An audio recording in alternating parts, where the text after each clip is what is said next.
Morning students. आज हम लोग हमारी हिंदी की रिवीजन वर्कशीट सॉल्व करने वाले हैं।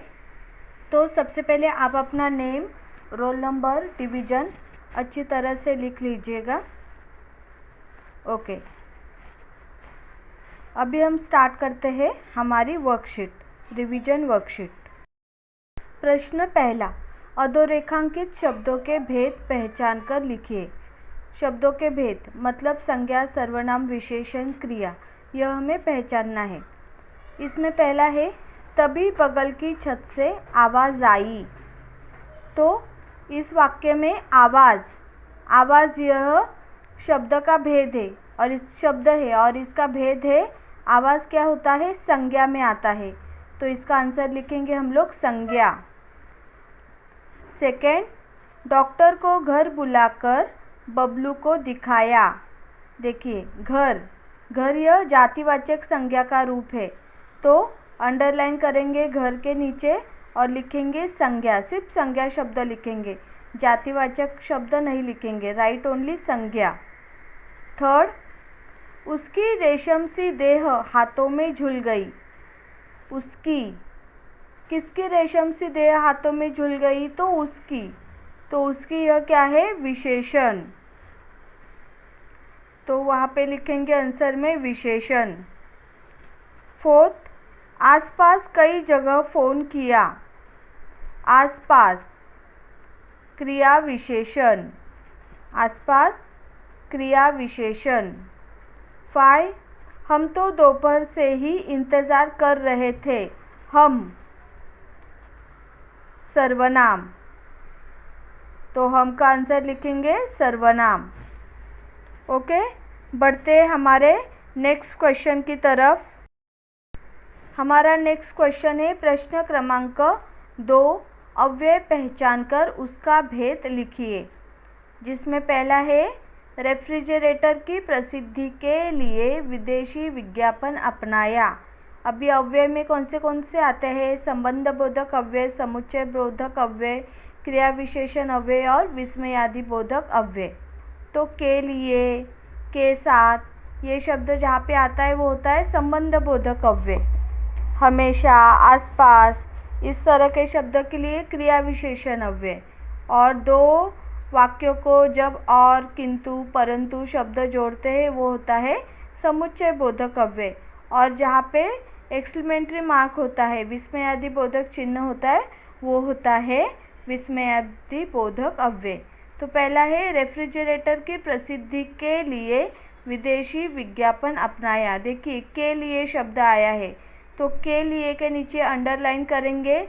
के लिए किस में आता है? संबंध बोधक अव्यय, तो उत्तर लिखेंगे संबंध बोधक अव्यय। सेकेंड, सोनू तुम्हें हमेशा हंसते हुए देखना चाहता था। सोनू तुम्हें हमेशा यह शब्द के नीचे अंडरलाइन करेंगे। हमेशा क्या है? क्रिया विशेषण अव्यय, यानी हमेशा, हर टाइम, तो हमेशा के नीचे अंडरलाइन करेंगे और उत्तर लिखेंगे क्रिया विशेषण अव्यय। थर्ड, हमजोली कंप्यूटर को देखते रहे और पुनीत से ईर्ष्या करते रहे। देखिए, हमजोली कंप्यूटर को देखते रहे, एक वाक्य, पुनीत से ईर्ष्या करते रहे दूसरा वाक्य। इन दोनों वाक्यों को और इस योजक शब्द ने जोड़ा है, तो और के नीचे अंडरलाइन करेंगे और लिखेंगे इसका उत्तर समुच्चय बोधक अव्यय। और, लेकिन, किंतु, परंतु, यह शब्द जब आते हैं तो वो होता है समुच्चय बोधक अव्यय, दो वाक्यों को जोड़ने वाला योजक शब्द। ठीक है, ओके। नेक्स्ट 4 नंबर, हम तो दोपहर से ही इंतज़ार कर रहे थे। हम तो दोपहर से, देखिए से आया है, मैंने बोला ना के लिए, से, ऐसा शब्द जब आता है वो होता है संबंध बोधक अव्यय। तो यहाँ पे भी कौन सा अव्यय होगा?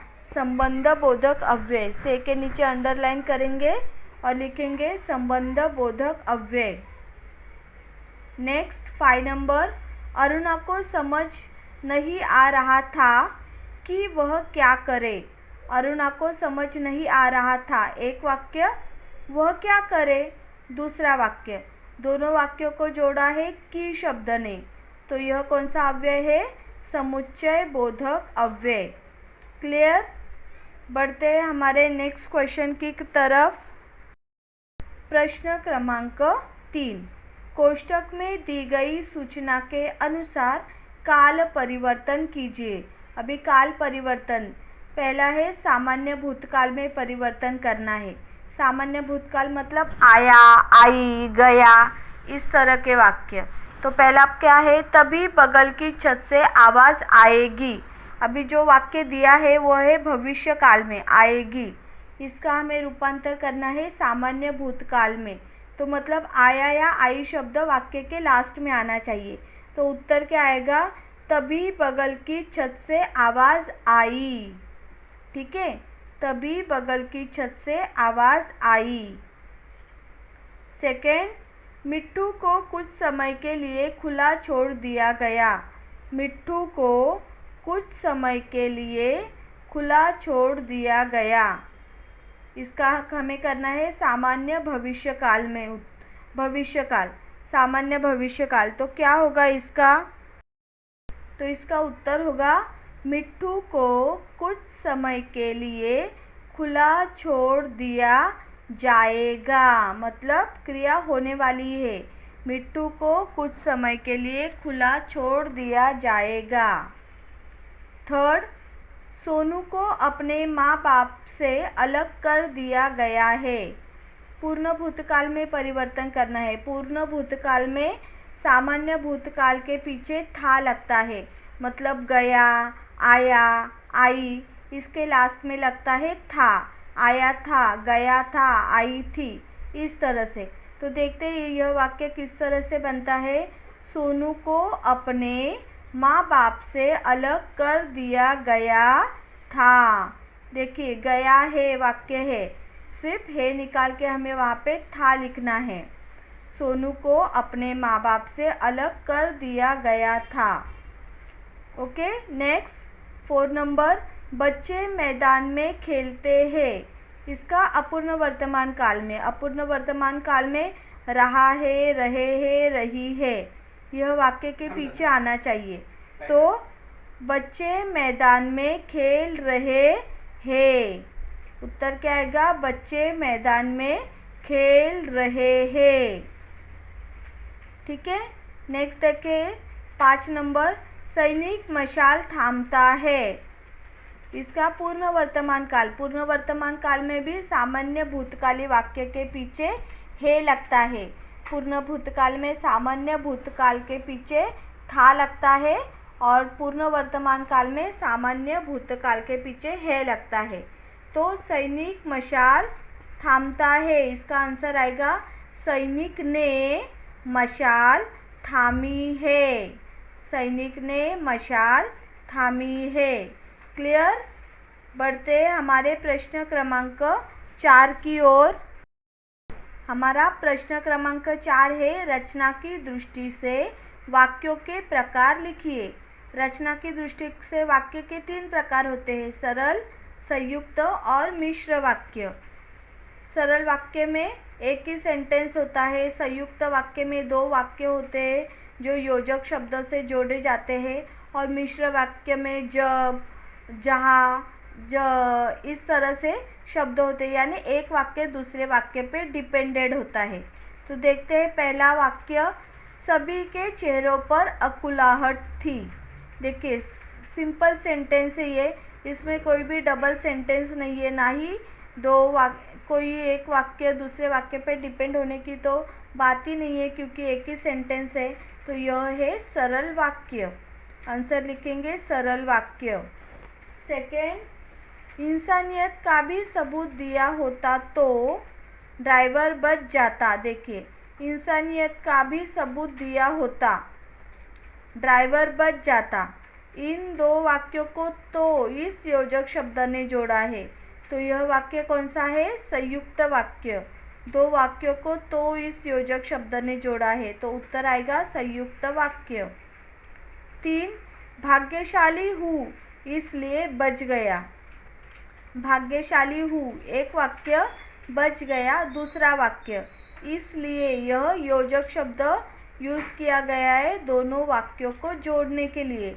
तो यह वाक्य कौन सा वाक्य है? संयुक्त वाक्य। तो उत्तर लिखेंगे संयुक्त वाक्य। फोर्थ, जब हम पुलिस स्टेशन पहुँचे तो रात के 1 बजे थे। जब हम पुलिस स्टेशन पहुँचे, तो देखिए मैंने आपको पहले भी बताया था, जब तब जो वाक्य में अगर आता है तो वह वाक्य कौन सा होता है? मिश्र वाक्य। जब हम पुलिस स्टेशन पहुँचे तो रात के 1 बजे थे, तो यह वाक्य कौन सा है? मिश्र वाक्य। और एक वाक्य दूसरे वाक्य पे डिपेंडेंट भी है। जब हम पुलिस स्टेशन पहुँचे तो रात के 1 बजे थे। तो रात के 1 बजे थे कब? जब वो लोग पुलिस स्टेशन पहुँचे। तो इसका उत्तर आएगा मिश्र वाक्य। लास्ट, घंटी बजते हुए मोबाइल को कोई उठा नहीं रहा था। देखिए ऐसा लग रहा है जैसे यह वाक्य संयुक्त होगा, लेकिन सिंपल सेंटेंस है। देखिए घंटी बजते हुए मोबाइल को कोई उठा नहीं रहा था। इसका उत्तर आएगा सरल वाक्य। क्लियर? बढ़ते हैं हमारे नेक्स्ट प्रश्न की तरफ, जो है प्रश्न क्रमांक 5। प्रश्न क्रमांक 5, अर्थ की दृष्टि से वाक्य परिवर्तन करके लिखिए। वाक्य परिवर्तन मतलब प्रश्नार्थक, निषेधार्थक, विस्मयार्थक, विधानार्थक, यह जो वाक्य के भेद होते हैं, इस वाक्य के अनुसार, इस भेद के अनुसार आपको वाक्य परिवर्तित करना है। प्रश्नार्थक वाक्य होगा तो पूरा वाक्य वैसे ही लिखना है, सिर्फ उसके आगे क्या लगाना है और लास्ट में क्वेश्चन मार्क देना है। देखिए पहला प्रश्न, कंपनी के पास लिखा लिखाया कुछ नहीं है। इसका प्रश्नवाचक वाक्य करना है। तो हम क्या करेंगे? सिर्फ क्या लगाएंगे उत्तर में, सबसे आगे लगाएंगे क्या। तो उत्तर लिखेंगे, क्या कंपनी के पास लिखा लिखाया कुछ नहीं है? Question mark. क्या कंपनी के पास लिखा लिखाया कुछ नहीं है? Question mark. ओके, नेक्स्ट, माँ को समझ में आ रहा था कि क्या करे। निषेधार्थक वाक्य। निषेधार्थक वाक्य में नहीं लगता है, तो उत्तर लिखेंगे, माँ को समझ में नहीं आ रहा था कि क्या करे। आया? निषेधार्थक हुआ ये वाक्य, नहीं का उपयोग किया हमने इसमें। माँ को समझ में नहीं आ रहा था कि क्या करे। थर्ड, लंबी लाठी मेरे घर में नहीं थी। विस्मयार्थक वाक्य। लंबी लाठी मेरे घर में नहीं थी, यानी इसमें ओह, वाह, इस तरह के शब्द डालने हैं हमें। तो मैंने यहाँ पे क्या लिखा है? उत्तर देखिए, ओह, लंबी लाठी मेरे घर में नहीं थी। ठीक है, ओहो, लंबी लाठी मेरे घर में नहीं थी, ऐसा भी हो सकता है। तो हमने लिखा है ओ, उसके बाद विस्मयार्थक चिन्ह, लंबी लाठी मेरे घर में नहीं थी, पूर्ण विराम। फोर्थ, क्या अमिता के पिताजी फ्रिज खरीदेंगे? विधानार्थक वाक्य। अभी विधानार्थक वाक्य में हमें सिंपल सेंटेंस बनाना है। तो क्या जो प्रश्नार्थक चिन्ह है और क्या जो प्रश्नार्थक में यूज़ किया जाता है उसको निकाल देंगे, बाकी का सेंटेंस वैसे ही रखेंगे। तो उत्तर आएगा, अमिता के पिताजी फ्रिज खरीदेंगे, पूर्ण विराम। अमिता के पिताजी फ्रिज खरीदेंगे, पूर्ण विराम। नेक्स्ट 5 नंबर, सब तुमसे मिलने को उत्सुक है। आज्ञार्थक वाक्य करना है इसका। सब तुमसे मिलने को उत्सुक है, तो इसका उत्तर क्या आएगा? तो इसका उत्तर आएगा, आज्ञार्थक वाक्य में तुम सबसे मिलो। तुम सबसे मिलो। सब तुमसे मिलने को उत्सुक है, आज्ञा देनी है आज्ञार्थक वाक्य, तो तुम सबसे मिलो। ठीक है, नेक्स्ट बढ़ते हैं प्रश्न क्रमांक 7 की तरफ। मुझे लगता है यहाँ पे थोड़ा नंबर का प्रॉब्लम हुआ है। प्रश्न क्रमांक 5 के बाद मैंने 7 लिखा है, लेकिन ये प्रश्न क्रमांक 6 है, तो आप यहाँ पे 7 के बदले 6 कर दीजिए। प्रश्न क्रमांक 6 आएगा, संधि। तो संधि में स्वर संधि, व्यंजन संधि और विसर्ग संधि, ये 3 प्रकार आते हैं। तो देखिए संधि, पहला शब्दार्थ। शब्द अधिक अर्थ, इसका भेद क्या आएगा? स्वर संधि।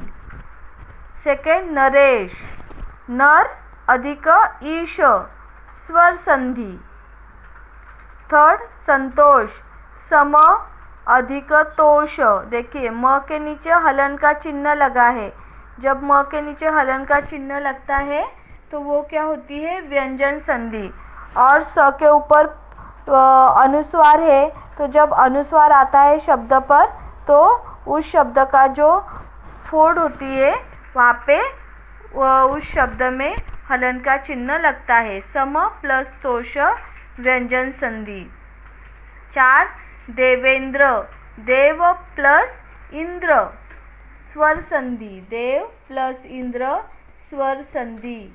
दुष्प्रभाव, दु विसर्ग चिन्ह प्रभाव, दु विसर्ग चिन्ह प्लस प्रभाव, यह है विसर्ग संधि। ओके, पढ़ते हैं हमारे आखिरी प्रश्न की तरफ। आखिरी प्रश्न है हमारा प्रश्न क्रमांक 7। रेखांकित शब्दों के कारक पहचान कर उसका भेद लिखिए। कारक, कर्ता कारक, अधिकरण कारक, करण कारक, संबंध कारक, यह सारे कारक। ठीक है, तो एक, भारत में धूम मच गई। भारत में, तो यहाँ पे भारत में के नीचे अंडरलाइन आएगी। धूम कहाँ पे मच गई? भारत में, तो ये है अधिकरण कारक।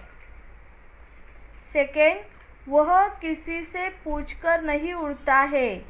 किसी, अंडरलाइन करो, किसी, कारण हुआ है ना यहाँ पे, वह किसी से पूछकर नहीं उड़ता है, तो अंडरलाइन करो किसी के नीचे, यह आएगा करण कारक। थर्ड, मनीष ने अपनी गलती सुधारने की कोशिश की। ने आया है, देखिए जब ने आता है वो होता है कर्ता कारक, तो यहाँ पे उत्तर आएगा कर्ता कारक। 4, मोबाइल की घंटी बज रही थी। मोबाइल की आया, तो यह है संबंध कारक। यह लास्ट वाला, यह स्वदेश का दिया प्राण के समान है। यह स्वदेश का, अंडरलाइन करो, स्वदेश का संबंध कारक। ठीक है, तो इस तरह से हमने यह वर्कशीट सॉल्व की है।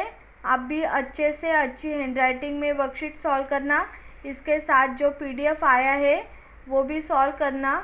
उसमें आपको निबंध और पत्र लेखन, विज्ञापन लेखन दिया है। अच्छे से प्रैक्टिस करो उसकी। अगर कुछ डाउट होता है तो मुझे कॉल करो, मैसेज करो और मुझे पूछो, लेकिन पेपर में अच्छे से लिखो ताकि अच्छे मार्क्स आपको मिल सके। Okay, thank you, goodbye, take care.